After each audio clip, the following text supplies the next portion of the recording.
Sullurpeta MLA camp కార్యాలయంలో జరిగిన కార్యక్రమంలో అనారోగ్యంతో ఆర్థికంగా ఇబ్బంది పడుతున్న బాధితులకు స్థానిక శాసనసభ్యులు నిలవల విజయశ్రీ సీఎం రిలీఫ్ ఫండ్ చెక్కులను అందజేశారు. ఈ సందర్భంగా మాట్లాడుతూ పేద మధ్యతరగతి కుటుంబాల వారు అనారోగ్యం రీత్యా హాస్పిటల్లో చికిత్సలు పొందుతూ ఆర్థికంగా ఇబ్బందులు పడుతున్న బాధితులను ఆదుకునే కార్యక్రమంలో భాగంగా రాష్ట్ర ముఖ్యమంత్రి నారా చంద్రబాబు నాయుడు సహకారంతో సూలూరుపేట నియోజకవర్గంలోనే 1,42,00,000 రూపాయలు అందజేసి ఆదుకోవటం జరిగిందన్నారు. 15 మంది వరకు కూడా సీఎం రిలీఫ్ ఫండ్ చెక్కులు రావడం జరిగింది. మన ముఖ్యమంత్రి శ్రీ నారా చంద్రబాబు నాయుడు గారు మన సూలూరుపేట నియోజకవర్గం నుంచి ఇప్పటికే 82 మంది ఫ్యామిలీస్ కి అండగా నిలబడి ఎవరైతే హాస్పిటల్స్ లో అడ్మిట్ అయ్యి ట్రీట్మెంట్ తీసుకొని ఆర్థికంగా ఇబ్బందుల్లో ఉన్నారో వాళ్ళందరికీ కూడా ఇవాళ ఇప్పటి వరకు మనకు మన సూలూరుపేట నియోజకవర్గం మాత్రమే 1,42,00,000 వరకు సీఎంఆర్ఎఫ్ అందించడం జరిగింది. అది కాకుండా ఎల్ఓసి కింద మనకు 17 లక్షల వరకు కూడా మన సూలూరుపేట నియోజకవర్గం కింద మనం సంవత్సరం రోజుల్లో తెచ్చుకోవడం జరిగింది. గత ప్రభుత్వంలో గానీ లేకపోతే గతంలో ఎప్పుడు జరగని విధంగా ఈ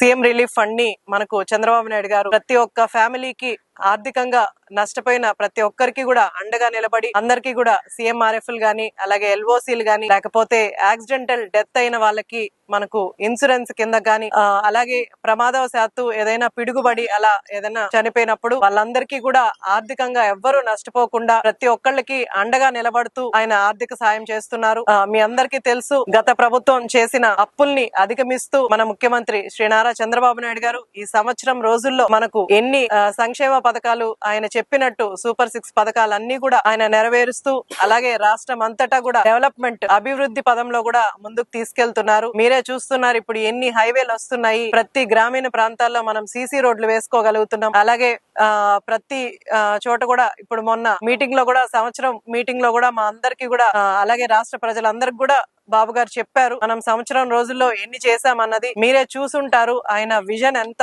అద్భుతంగా ఉందని.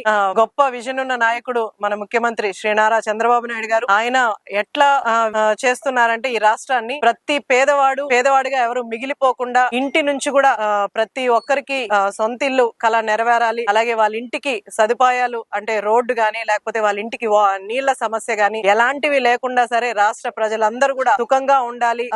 ఆర్థికంగా ఎలాంటి ఇబ్బందులు పడకుండా ఉండడానికి కూడా ఇప్పుడు తల్లికి వందనం కింద ఆయన చెప్పిన 15,000 కూడా 13,000 మనకు తల్లుల అకౌంట్ లో ఎంత మంది పిల్లలు ఉంటే అంతమందికి వేస్తున్నారు. అలాగే 2,000 మనకు స్కూల్ డెవలప్మెంట్ కోసం స్కూల్ ఫండ్స్ లో కూడా వేయడం జరుగుతుంది.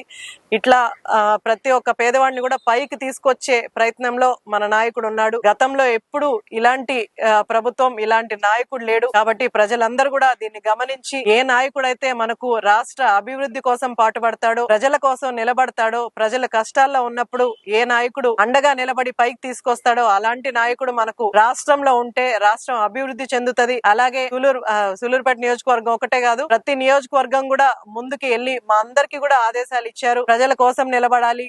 ప్రజలు కష్టాలు తెలుసుకుంటూ వాళ్ళ ప్రాబ్లమ్స్ తెలుసుకుంటూ వాటి సొల్యూషన్ కోసం మనందరం కష్టపడి పనిచేయాలని మొన్న అధికారులకి అలాగే ప్రజాప్రతినిధులందరికీ కూడా బాబు గారు ఆదేశం ఇవ్వడం జరిగింది. ఆయన ఆదేశాల మేరకు అలాంటి విజన్ ఉన్న నాయకుడు ఆధ్వర్యంలో ఆయన అడుగుజాడల్లో నడవడానికి మా అందరికీ కూడా చాలా గర్వంగా అనిపిస్తుంటది. అలాగే ఆయన చెప్పిన విధంగానే మేమందరం కూడా నాయకులందరూ కూడా ప్రతి గ్రామాల్లో తెలుగుదేశం నాయకులందరూ కూడా కూటమి నాయకులందరూ కూడా పార్టీలకు అతీతంగా మనం ఈ సీఎంఆర్ఎఫ్ తీసుకొచ్చి పేదవాడు ఎవరైనా సరే వాళ్ళు వైసీపీ జెండా పట్టుకున్నా సరే పేదవాడు కాబట్టి మనం సహాయం చేస్తూ వాళ్ళకు కూడా సీఎంఆర్ఎఫ్ మనము ఇవ్వడం జరుగుతుంది. పార్టీలకు అతీతంగా లేకపోతే ప్రాంతాలకు అతీతంగా కూడా మనం ఎవరిని దూరం పెట్టకుండా అందరికీ కూడా ఆర్థిక సహాయం చేసే ప్రయత్నంలోనే అందరం చేస్తున్నాం. ఇవి మనకు ముఖ్యమంత్రి శ్రీ నారా చంద్రబాబు నాయుడు గారు ఇచ్చిన ఆదేశాల మేరకే మనం అందరం కూడా ఇలా ఎలాంటి కక్ష సాధింపులు లేకుండా ఎవరు మనల్ని ఇబ్బంది పెట్టినా కూడా అవన్నీ పక్కన పెట్టేసి మనం రాష్ట్ర ప్రజలు అలాగే నియోజకవర్గ ప్రజలు బాగు కోసమే పాటుపడుతూ ముందుకెళ్తున్నాం. దీనికోసం ప్రతి ఒక్క నాయకుడు కూడా సహకరిస్తున్నారు. వాళ్ళందరికీ కూడా ధన్యవాదాలు తెలియజేస్తూ ప్రభుత్వాన్ని చంద్రబాబు నాయుడు గారిని ముఖ్యమంత్రి చేసుకుంటేనే మనకు రాష్ట్ర అభివృద్ధి అలాగే సంక్షేమం కూడా సమపాలనలో ముందుకెళ్తదని తెలియజేస్తూ సెలవు తీసుకుంటాం.